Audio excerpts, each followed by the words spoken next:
दोस्तों, क्या आपने कभी सोचा है कि चुप रहना भी एक शक्ति हो सकती है? आज की इस प्रेरणादायक कहानी में हम जानेंगे कि कैसे गौतम बुद्ध ने हमें यह महत्वपूर्ण सीख दी कि चुप्पी हमारी सबसे बड़ी ताकत बन सकती है। तो जुड़े रहिए इस सफर में। और अगर आप हमारे चैनल बी डिसिप्लिन पर नए हैं तो सब्सक्राइब करें, वीडियो को लाइक करें और कमेंट में हमें बताएं कि आप इस सीख से क्या समझते हैं। गौतम बुद्ध अपने शिष्यों के साथ एक शांत से गांव में पहुंचे थे। गांव के लोग उन्हें देखकर बहुत प्रसन्न हुए और उनके पास आकर बैठ गए, क्योंकि सभी उनके ज्ञान से कुछ नया सीखना चाहते थे। इसी बीच एक नौजवान उनके पास आया। उसका चेहरा गुस्से से भरा हुआ था और उसके मन में ढेर सारी शिकायतें थीं। उसका नाम अरुण था और वह एक समझदार लेकिन बेचैन युवक था। अरुण ने बुद्ध से कहा, गुरुजी, मैं जब भी किसी से बात करता हूं तो ऐसा लगता है कि लोग मेरी बात को नहीं समझते। मैं अपनी बात को समझाने में सफल नहीं हो पाता। हर जगह झगड़े और मनमुटाव बढ़ जाते हैं। आप ही बताइए, क्या इसका कोई उपाय है?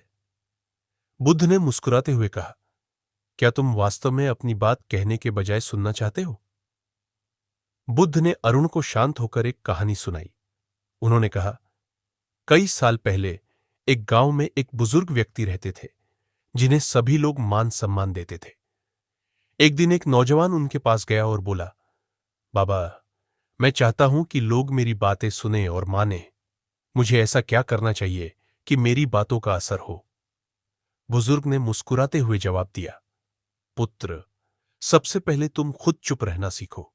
जो लोग बोलते कम और सुनते ज्यादा है, उनकी बातें गहरी होती है और लोगों के दिलों तक पहुंचती है। बुद्ध ने कहानी का सार समझाते हुए कहा, अरुण, अगर तुम अपनी बातों में गहराई लाना चाहते हो तो सबसे पहले चुप रहना सीखो। अगर आप बुद्ध की इस सीख को समझ पा रहे हैं तो अभी चैनल बी डिसिप्लिन को सब्सक्राइब करें और इस वीडियो को लाइक करें। यह सीख आपके जीवन में भी नई दिशा ला सकती है।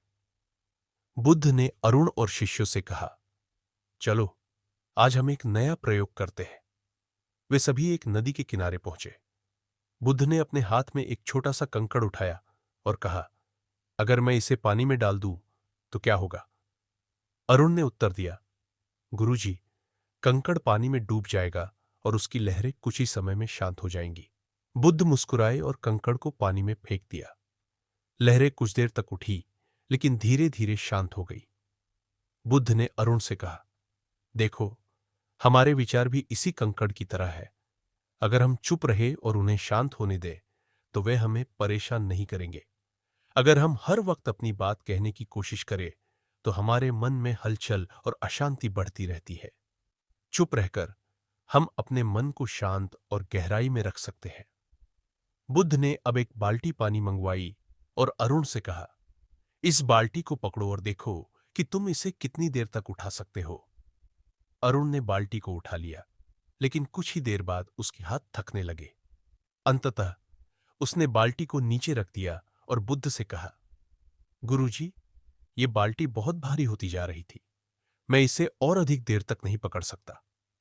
बुद्ध ने उसे देखा और मुस्कुराते हुए बोले, यही हमारे विचारों का हाल है।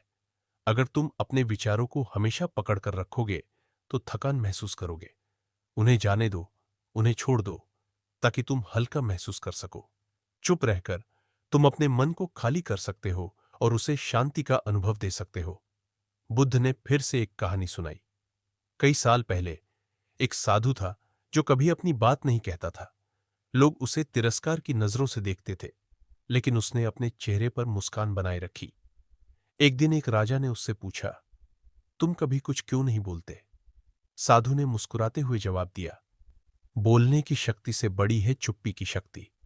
जब मैं चुप रहता हूं तब मैं खुद के भीतर की शांति को महसूस करता हूं। बुद्ध ने समझाया, अरुण, उस साधु की तरह अगर हम अपने विचारों को संयमित रखें तो हम अपनी ऊर्जा को सही दिशा में इस्तेमाल कर सकते हैं। यह सच्ची शक्ति है। अरुण को धीरे धीरे समझ में आ गया कि बुद्ध का संदेश कितना गहरा था। उसने बुद्ध के चरणों में नतमस्तक होकर कहा, गुरुजी, मुझे अब समझ में आ गया कि चुप्पी ही सच्ची ताकत है। मैं अब इस सीख को अपनाऊंगा और अपने जीवन में शांत रहने का प्रयास करूंगा। बुद्ध ने मुस्कुराते हुए कहा, याद रखो बेटा, चुप्पी सिर्फ मौन नहीं है, यह आत्म संयम की एक कला है। इसे अपनाओ और तुम्हें अपने जीवन में गहरी शांति प्राप्त होगी। तो दोस्तों, यह कहानी हमें सिखाती है कि चुप रहना भी एक अनमोल कला है। जब हम चुप रहते हैं तो हम अपनी ऊर्जा को बेहतर तरीके से समझ पाते हैं और सच्ची शांति का अनुभव करते हैं। अगर आपको इस कहानी से प्रेरणा मिली हो तो चैनल बी डिसिप्लिन को सब्सक्राइब करें, वीडियो को लाइक करें और कमेंट में बताएं कि आपको इस कहानी से क्या सीख मिली। याद रखें, चुप रहना सिर्फ मौन नहीं है, यह शक्ति है। धन्यवाद।